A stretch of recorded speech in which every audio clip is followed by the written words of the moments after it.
Hello everyone. Look, as promised, I said I'd come visit Elisa.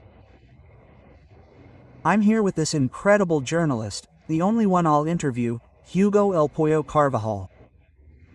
Elisa, thank you so much for having me here in your city. It's a great pleasure to be visiting you in Talaria, to get to know this wonderful city. I'm the one who's happy, Rafael. It's great to talk to you, to chat behind the scenes. We talked a lot about everything that's happening in Brazil and the United States, right? And also these key figures we have here in the United States who directly impact Brazil. So, it's great. And speaking of Chavez, let's talk about a character in Chavez. Hugo Chavez. Look, we have a globe here to show. This country here.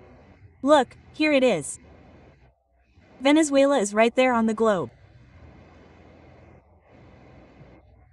Elisa, what I hear is that we can't say much, but you'll be back to contribute to everything that's happening in this reconfiguration of Latin America. You have a special role in this. We know, and I'm speaking firsthand, that you'll be contributing again. We can't share the details right now, but that's it.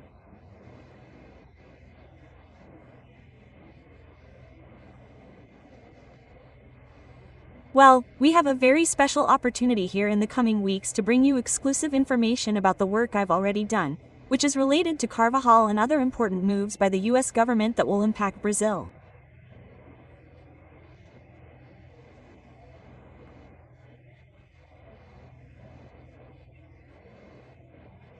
So, we're working very closely with Rafael so that in the coming weeks we'll have new, decisive moves for our country that will help Brazil move forward, because Brazil can't remain stagnant. We're on a difficult path, I'd say, climbing a mountain, right? Very difficult, with many obstacles, but we'll get even more reinforcements coming here from the United States to Brazil. Look, this is very good news, Elisa. I usually tell people that there aren't just people working in Brazil, there are many people working in Brazil, which is great. There are people working in Argentina to help Brazil, in Portugal, in Spain, in England, in the Netherlands, and especially here in the United States. There are several people on different fronts. And Elisa will do incredible work that can connect, make that missing connection, right, Elisa, from Venezuela, Maduro, Chavez, Lula, Morais, that is, all narco-terrorism is connected and going back to Lava Jato, right?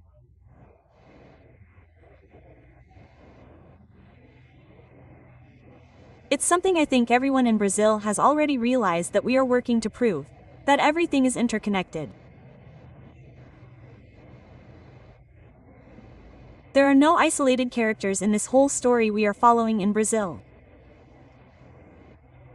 They are connected, very well connected. And we are shedding light on this maze, right, to better understand where the points of intersection are. And that's where we will have a very, very important revelation for Brazil. Look, for sure. I will, right, just so as not to take up all of Elisa's time, we will meet again here. She's introducing me to this really cool city I arrived in, and I immediately liked it. Talares, the capital of Florida. A lot of people don't know, right? Some people get confused, thinking it's Miami or some other city, but it's Talares, not Jacksonville. Talares is the capital of Florida. That's where Ron DeSantis is. Yes, if my neighbor are the Sanders. I'm very proud to say, right, that I'm very proud to work for Governor Ron DeSantis, right, my boss here in the United States, and also to be his neighbor. So, we have here, I can assure you, folks, we have the Republicans of the United States, the Conservatives of the United States, very well informed and interested in what's happening in Brazil. And he's a real neighbor. He lives close to your house, about 15 minutes. He's a neighbor. He's a neighbor. For those who know Florida well, the distance here really is a neighbor. All we need to do is change the mayor of Talares. That's crazy. Yes, the mayor of Taylor is a Democrat, folks. But that's okay, that will change over time. Elisa, look, I'm going to tell everyone this. We'll come back later with a second part of this conversation. Okay? Today was just a warm-up, but Elisa is doing fundamental work for all the changes we'll see in Latin America in the coming months and years. Here by my side is a key player in changing the history of Brazil. Thank you very much, Eli. Thank you, Raphael. And as you said, we have many fronts.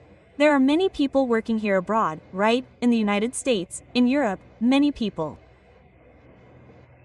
And the most interesting thing is, Raphael, it's not just Brazilians here abroad who are defending Brazil. We can say that it's conservatives from various countries who are increasingly connected today, interested in helping each other. That's great to know. I also mentioned to everyone that when people think like this, oh, I think I'm alone, I'm feeling bad, I'm sad, you're not alone, right? Look at the influence we have here in the United States, not just from Brazilians, but from various countries, including Poles,